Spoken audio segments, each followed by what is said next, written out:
Danas smo u posjetu sa udrugom Best iz Zagreba, sa nekoliko studenta iz cijele Europe. We got a good reception. We walked around and we saw dolls. We went by bus and we really saw the connection between the locals and the company.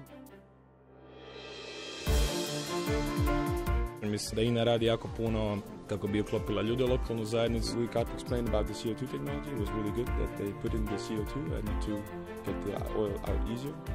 It's really cool to see that they're really using it in here. Danas mi je bilo drago ugostiti studente i bivše kolege na neki način, a i upoznati nove ljude iz drugih zemalja.